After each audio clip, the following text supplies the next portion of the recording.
দুর্বৃত্তায়নের রাজনীতি অথবা রাজনীতির দুর্বৃত্তায়ন যাই বলি, তার মধ্য দিয়ে রাষ্ট্রের মধ্যে দুর্বৃত্তের রাষ্ট্র গঠিত হয়েছিল। সেটার একটা নমুনা হচ্ছে এই জঙ্গল সলিমপুর। আমরা দায়িত্ব গ্রহণের পর 1 মাসের মধ্যেই চট্টগ্রামে কিছু সন্ত্রাসী কার্যক্রম লক্ষ্য করেছিলাম। কিছু ব্যবসায়ীর বাসভবনে গিয়ে অত্যাধুনিক অস্ত্রসজ্জিত হয়ে গুলিগালাজ করার পরে, তাদেরকে হুমকি ধমকি দেওয়ার পরে চাঁদা আদায়ের জন্য আমরা বিষয়টা খুব গুরুত্ব সহকারে নেই। তখনই আমরা সিদ্ধান্ত নিয়েছিলাম তাদের অভয়ারণ্য আগে নষ্ট করতে হবে। তার অংশ হিসেবে মার্চ মাসের 9 তারিখ মনে হয় আমরা এখানে একটা যৌথ অভিযান পরিচালনা করি।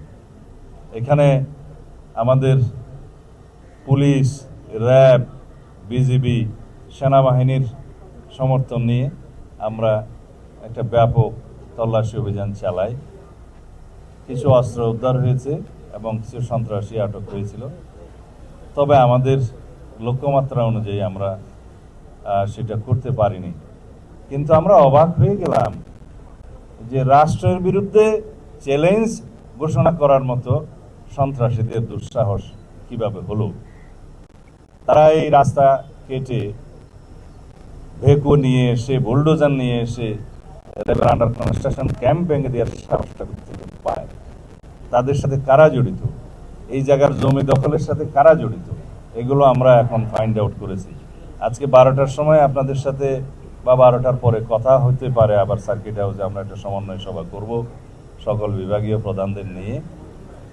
এখানে কিছু আমরা বাস্তব চিত্র, ড্রোন চিত্র, সড়ক যোগাযোগের চিত্র এগুলো দেখেছি। কিছু সরকারি সিদ্ধান্ত জানিয়েছি যেগুলো বাস্তবায়ন হবে।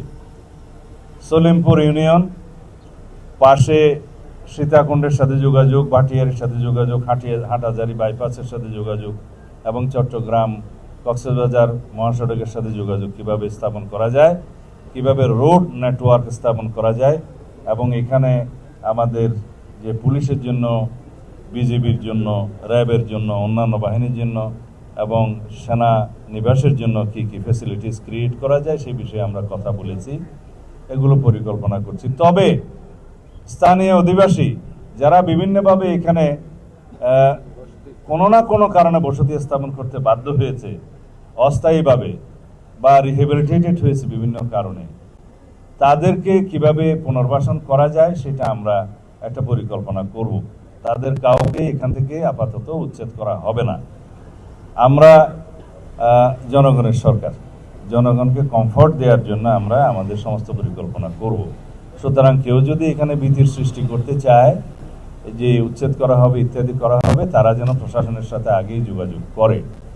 এখানে কারাগারের একটা স্থাপনা অনেক বছর আগের থেকেই ঝুলে আছে, যেটা চট্টগ্রাম কারাগারকে শিফট করা, সেইটা একটা খাস ল্যান্ডের মধ্যে বাইজুদ্দি লিংকের আশেপাশে, যেখানে এখনো আবাস নাই, বসতি নাই, সেই জায়গাটা চিহ্নিত করে সেটা মোটামুটি ডিমার্কেটেড করা হয়েছে। জেলা প্রশাসন সেটা ব্যবস্থা নেবে বুঝিয়ে দেওয়ার জন্য।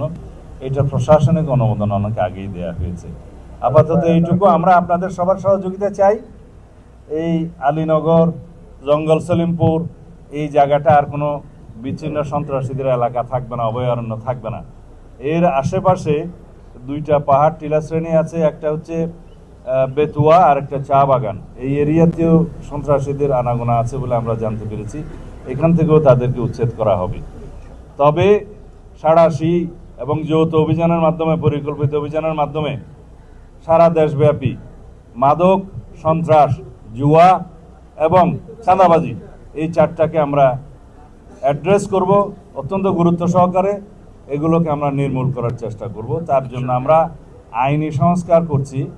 কারণ দেখা যায় 1867 সনের জুয়া আইনের মধ্য দিয়ে জুয়াকে নিয়ন্ত্রণ করা যাচ্ছে না। এখন জুয়া, অনলাইন জুয়া, অফলাইন জুয়া, বিভিন্ন রকমের মডারেট জুয়া এবং বেটিং এগুলো চালু হচ্ছে। এগুলো চালু হয়েছে অনেক বছর আগে থেকে। এগুলোকে আমরা কখনোই আইনিভাবে অ্যাড্রেস করতে পারছি না, বিকজ আইনটাই নাই, আইনটাই দুর্বল। সেই আইনটা আমরা আগামী সেশনে পার্লামেন্টে নিয়ে আসার চেষ্টা করব। তাহলে আইনি কাঠামোগতভাবে এগুলোকে আমরা অ্যাড্রেস করব। একই সাথে মাদক নিয়ন্ত্রণ আইনে আমরা যাতে স্পেশাল ট্রাইব্যুনাল স্থাপন করতে পারি সেই সংশোধনীটাও আনবো। এখানে হাজার হাজার মাদকের মামলা আছে যেগুলো পেন্ডিং হয়ে আছে বছরের পর বছর, সেগুলো নিষ্পত্তি হবে। এইভাবে আমরা আমাদের দেশকে বাঁচাতে পারি, যুব সমাজকে বাঁচাতে পারি। আর কিশোর গ্যাংয়ের যে উৎপন্ন আমরা কিছুটা আইনি সংস্কার আনতে হবে, যে কিশোর গ্যাং বলতে কত বয়স পর্যন্ত তাদেরকে কিভাবে কি সুবিধা দেওয়া যায়, কারণ আইনের ফাঁক ফোকর গলিয়ে কিশোরদের যে সুবিধা আছে, জুভেনাইল ডিলিনকুয়েন্সির যে সুবিধা আছে সেটা তারা নিচ্ছে, এবং এই কিশোররা যারা কিশোর গ্যাংয়ে জড়িত তারা ক্রমান্বয়ে ভয়ঙ্কর সন্ত্রাসীতে পরিণত হচ্ছে। সুতরাং এখানে আইনি সংস্কার দরকার আছে। এটা অনেক লম্বা আলাপ, এগুলো আপনারা দেখতে পাবেন। আমরা আইনের শাসন প্রতিষ্ঠা করব ইনশাআল্লাহ, জনগণকে সাথে নিয়ে, জনপ্রত্যাশা অনুযায়ী। ধন্যবাদ।